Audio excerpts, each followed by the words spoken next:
de l'IMO, le pro de l'IMO. Les mots ont du mal à venir, mais heureusement, on est en ligne avec Louis Gilles, le directeur de l'agence L'Adresse de Nogent-sur-Marne. Bonjour Louis.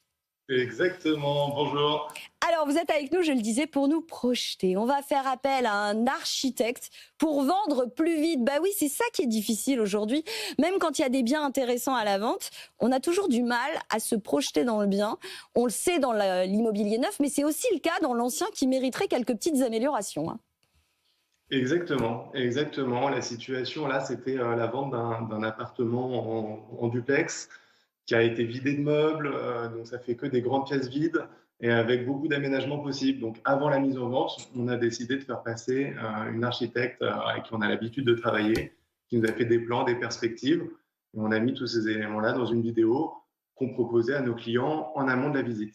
Et alors, ce qui est assez drôle, c'est que vous dites, avant la mise en vente, en fait, du coup, c'était trop vide. Bah, pardon, hein, mais moi, en tant qu'acheteuse potentielle, moi, j'aime bien quand c'est vide. Là, vous avez essayé de remplir l'espace, en fait. C'est qu'est-ce que vous avez projeté techniquement, en fait?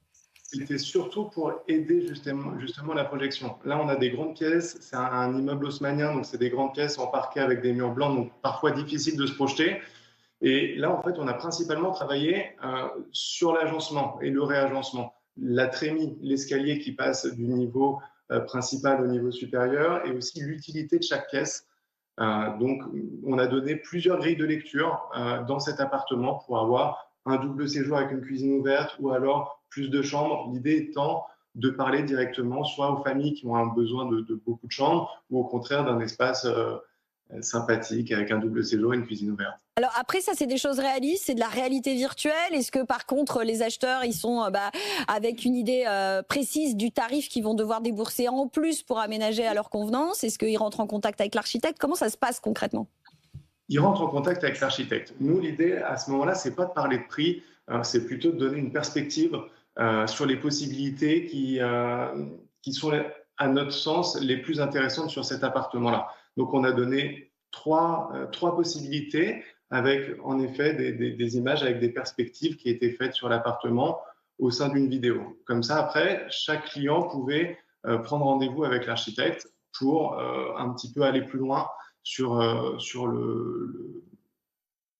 l'agencement choisi. En l'occurrence, notre acquéreur a fait appel à cet architecte pour l'option plutôt double séjour cuisine ouverte et ils sont en train actuellement de faire les demandes pour ouvrir le mur entre la cuisine et le séjour. Et là, ma question quand même, vous me dites que c'était pas un sujet de prix, mais enfin c'est quand même un sujet de prix. Combien voilà, ça permet de chiffrer ces travaux-là, et surtout, est-ce que ça permet aussi de négocier avec le vendeur en disant, moi votre bien il m'intéresse, mais je vois que la configuration qui m'intéresse va me coûter tant. Est-ce que je peux mieux négocier avec le vendeur? Comment ça s'est passé techniquement? Oui, je veux parler petits sous. Je vois ça.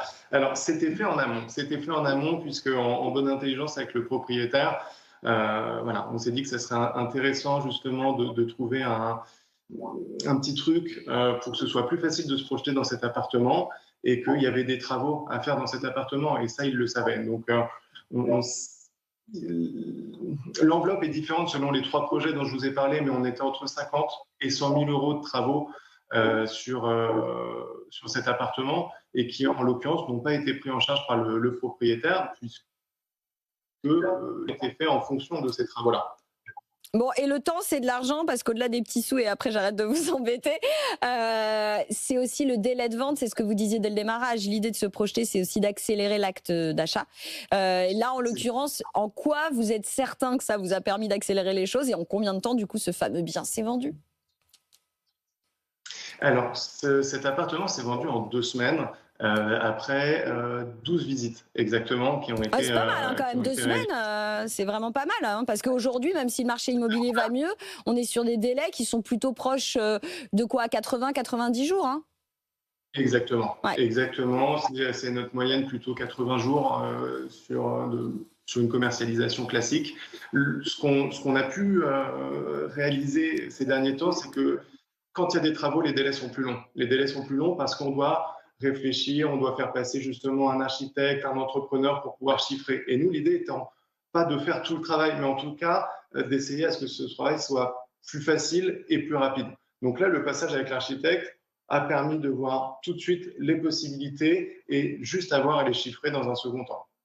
Eh ben merci pour votre témoignage, Louis. Effectivement, pour vendre plus vite, permettre aux acquéreurs potentiels de se projeter dans le logement, c'est quand même la clé. Vous pourriez aussi vous rattraper avec les vendeurs de logements neufs, les promoteurs immobiliers qui ont tout un tas de systèmes aussi pour se projeter, parce que l'achat en VFA, c'est à peu près la même idée, la même difficulté qu'on a à se projeter dans les biens qu'on achète. Merci Louis. Louis Gilles, directeur de l'agence L'Adresse de Nogent-sur-Marne, avec nous sur BFM Business. Si comme